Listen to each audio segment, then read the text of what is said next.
Wyoming Territory, late spring of 1879. The wind blew dry through the town of Redstone, kicking dust against the windows of the mercantile and the saloon. Folks said it was just the season, but to Verena Talbot, the wind had always felt like a warning. She stepped out onto the wooden walk in front of the general store, setting down her basket of supplies. A group of boys across the street hollered loud, laughter rising as one of them cupped his hands around his mouth. "Careful, boys," he called. "That face might curse you if you stare too long." Verena froze. She had heard worse. She had lived through worse. But it still made her chest tighten, still made her fingers curl around the handle of the basket just a little too tight. The left side of her face bore the scars of a house fire that had taken everything when she was 12. Her home, her parents, the soft curve of her cheek. All that remained was the brittle memory of heat and the reminder the townsfolk never let her forget. She kept her chin high as she walked past them, eyes locked forward, ignoring the snickers. Inside the mercantile, Mr. Bryce gave her a polite nod and rang up her flour, sugar, and lye soap without comment. He never said much. Not cruel, not kind, just business. That was how Redstone did things when it came to Verena. They did not ask how she was. They did not call her by name unless they had to. She was the scarred girl, the one who lived alone in the cabin on the edge of the pines, the one who never married. She had stopped hoping for kindness years ago. Until today. The door swung open behind her as she stepped back out, and a voice trailed behind her, low and calm. "Ma'am, let me carry that for you." She turned. Standing there was a man she had never seen before. Tall, lean, with dust on his shoulders and a wide-brimmed hat shading sunburned cheeks. He had the look of a man who had spent years on the trail, strong hands, quiet eyes. "I can carry it," she said, not unkindly. He smiled, not the kind that asked anything of her, just warm, easy. "I believe you. But I'm headed the same direction you are. I would not mind." She narrowed her eyes. "You do not know where I live." "Cabin near the pines," he said. "South side of town." She stared. He took off his hat, holding it to his chest. "Name is Harlan Dorsey. I just signed on with the Caldwell Ranch." "Heard you do laundry for the hands." She nodded slowly. "I do. Then we are neighbors. Least I can do is lend a hand." Verena hesitated, then handed over the basket. They walked in silence most of the way. The dirt road curved past the last of the town's buildings, giving way to open land, hills rising in the distance. "You get many strangers passing through?" he asked. "Not many stay. I was born here." He glanced at her, but she kept her gaze ahead. He did not ask about the scars. Did not flinch when the wind moved her hair and revealed more of the twisted skin down her jaw. He just walked beside her, steady and quiet. They reached the cabin, a tidy little place with a small porch and 2 rocking chairs. He set the basket down by her door. "You live alone?" he asked. She nodded. "No family." Her voice came quieter now. "No." He studied her face, not the scars, just her. "That must get heavy sometimes." Verena said nothing. No one had asked that in years. He tipped his hat. "If you ever need anything, Miss Talbot, I am not far."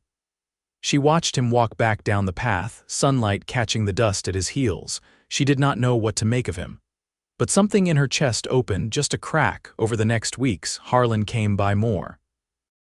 Sometimes with a shirt to mend, other times with nothing but a jar of preserves and a quiet smile. He never pushed, never stared. He asked about her garden, brought her kindling when the rains threatened. He told her about the horses at the Caldwell place, about the newborn calf he had helped deliver, his voice low and steady like a creek moving under ice.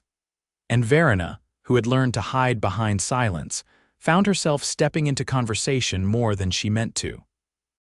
One afternoon, she was hanging linens on the line when he walked up with a saddlebag full of fresh apples. "You always bring something," she said. "Some folks bring flowers," he said. "I bring things you can use." She smiled before she could stop herself. He leaned against the porch post.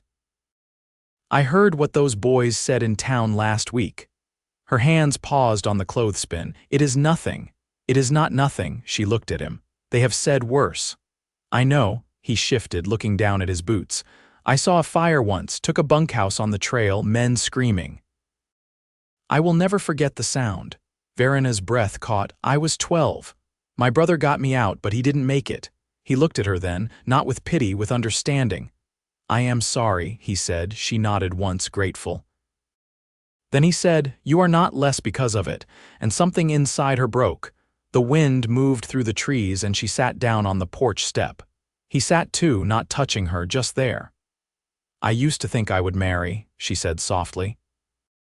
"Before," he looked at her hands, strong and worn from work. "You still can." She laughed once, dry. "Not in Redstone. I am in Redstone." She turned her head to look at him. "Are you just being kind?" He shook his head slowly. "No, ma'am. I am just being true." She did not speak, but her eyes did full of something soft and shaking, and for the first time in a long time Verena felt seen, not as a girl with a ruined face, but as a woman, as someone worth staying for. Harlan stood. "I will be back tomorrow." "If that is all right," she nodded. He touched the brim of his hat. "Good." After he walked away, Verena stayed on the porch long after the sun dipped low, her fingers curled into her skirt, heart beating like it had just remembered how something was shifting. And for once, it did not feel like loss. By the time June warmed the fields into green, Harlan had built a habit of stopping by Verena's place just after the sun dipped behind the foothills. He brought fence wire once, after a storm split the post by her garden. Another evening, he came with a tin of lard and a story about a mule that refused to cross a shallow creek. Each visit left behind something small, a hinge fixed, a gate rehung, and something larger she hadn't yet named. Verena sat on her porch one evening threading a needle through the shoulder seam of a work shirt when she heard boots on the path. She didn't glance up. She knew the rhythm of his walk now, sure and even, like he never hurried, never needed to. "You ever try peach vinegar on tomato plants?" he asked as he reached the edge of the porch. She tied the thread off and looked up. "Where would I get peach vinegar?" He held up a cork jar, the liquid inside the color of late afternoon. "Cook at Caldwell's gave me a bit." "Swears by it."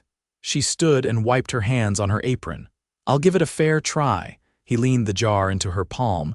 "You've been quiet the last few times I came." She didn't answer right away. The wind had stilled that evening, leaving only the hush of insects and the ticking of the porch boards under their weight. "I've been thinking," she said finally. "About what?" She met his eyes. "How to tell the difference between kindness and pity." He took his hat off, held it against his thigh.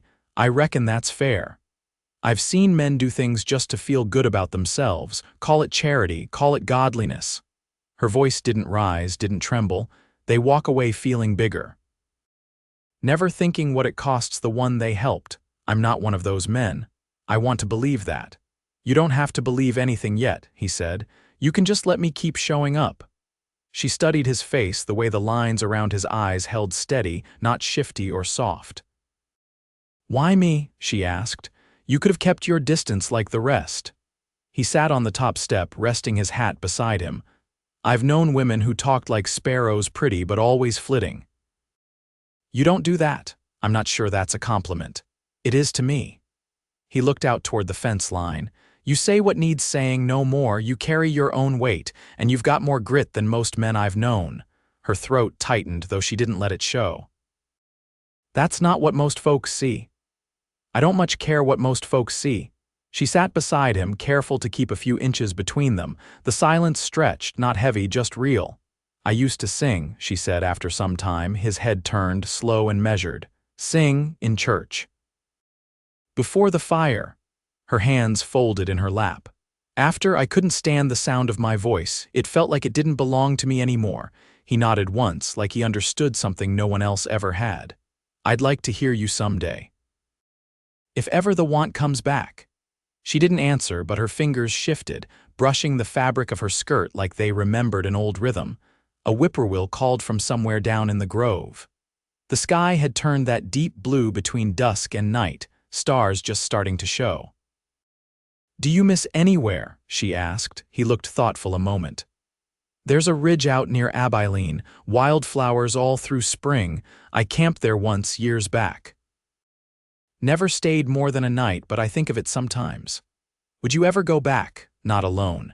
She turned toward him, heart pressing hard against her ribs. Verena, he said, voice low, I don't pity you, I see you, I want what's real in you. You've got more real in you than anyone I've met. She didn't speak. Her hand moved, slow and unsure, resting lightly on the porch beside his. Not touching, just near. He didn't reach over. He didn't rush. But he didn't pull away either. They sat like that until the stars grew bold and the world around them went quiet with night, and without saying it, something between them stepped closer. Not pity, not charity, just the beginning of something steady and whole. The late summer sun slanted low as Harlan rode back from the southern pasture, his horse moving slow beneath him, dust rising in soft plumes behind them. He'd spent the day repairing a stretch of fencing where a bull had tried to push through, and the ache in his shoulders settled deep. But his eyes kept drifting north, past the cottonwoods, toward the edge of the pines. When he reached the fork in the road, he didn't hesitate. Verena was on her knees in the garden, sleeves rolled up, wrist deep in soil. Her braid hung loose over one shoulder, streaked with the light brown of dried earth. She didn't look up until his boots hit the porch. You look like you've been fighting rocks, he said. She sat back on her heels, brushing her forehead with the back of her wrist. Potatoes weren't setting right.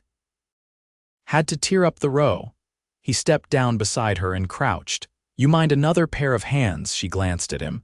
You don't strike me as a man who digs for roots. Not often, but I like learning things I didn't grow up knowing. She handed him the spade without a word. They worked side by side until the last of the light faded and the loose soil cooled under the tips of their fingers. He didn't speak much, and she didn't ask questions. When they stood, brushing dirt from their trousers, she motioned him toward the porch with a tilt of her head. I made cornbread, she said. It might not be warm anymore. I don't mind.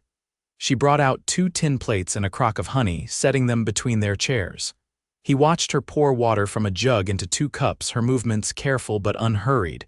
You always live this quiet? He asked. She passed him a plate.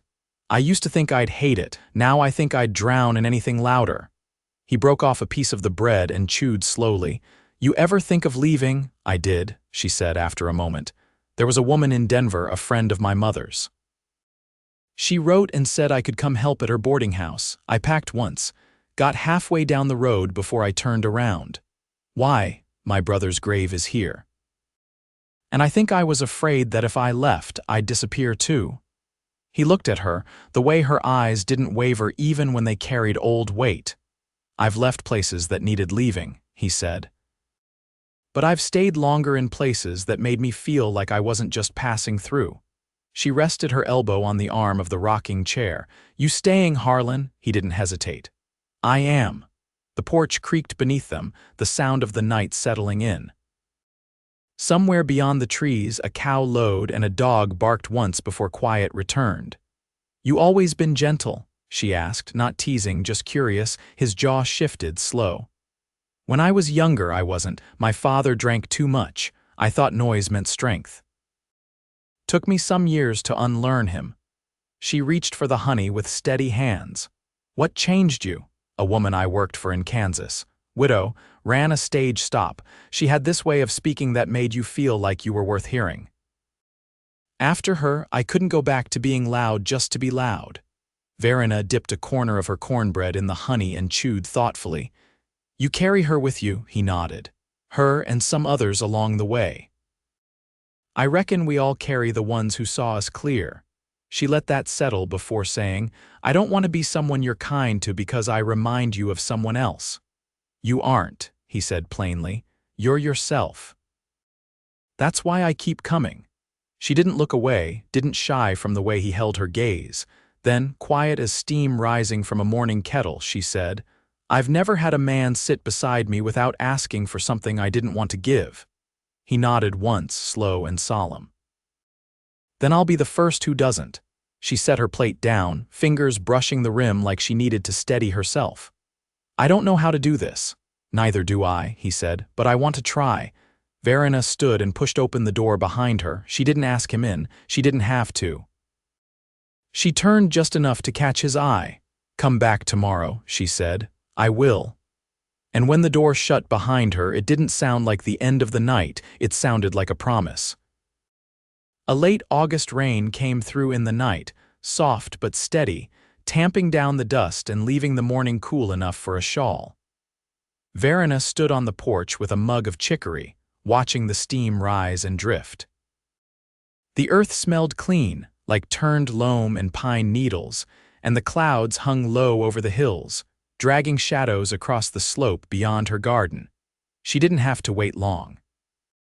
Harlan came walking up from the south trail, coat damp at the shoulders, his hat slung on his back by its leather cord. He paused at the gate and looked at her like the morning had settled easier now that he'd laid eyes on her. You always up before the sun dries the leaves? He asked. I like the quiet before the town stirs, she said. It's the nearest thing to peace I've found. He stepped onto the porch.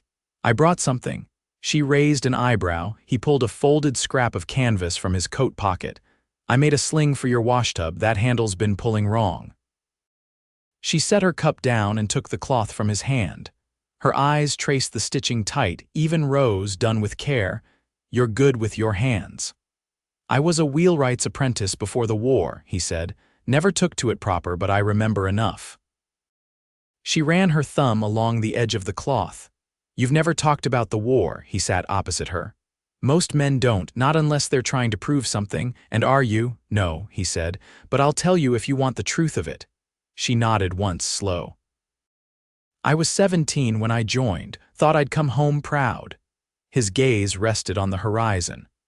I came home with a lung that whistles when I sleep and the memory of a boy I couldn't carry out. She watched his face. Didn't anyone wait for you? My mother passed while I was gone. My sister married and moved east. By the time I stepped off the train, there wasn't anyone left with my name. She leaned forward, elbows on her knees. That's a lonely thing to come back to. I stopped looking for home after that, he said. Until now. The air between them shifted, not heavy but full. Verena stood and stepped inside the cabin. When she returned, she held a folded shirt, the one he'd left last week for mending.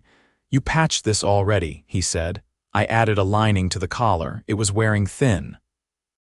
He took it from her, hands brushing just beneath hers. I've never had someone tend to something before I noticed it needed fixing. Then you've been around the wrong kind of people. He smiled, soft at the corners. You ever think about making space for more than just yourself out here?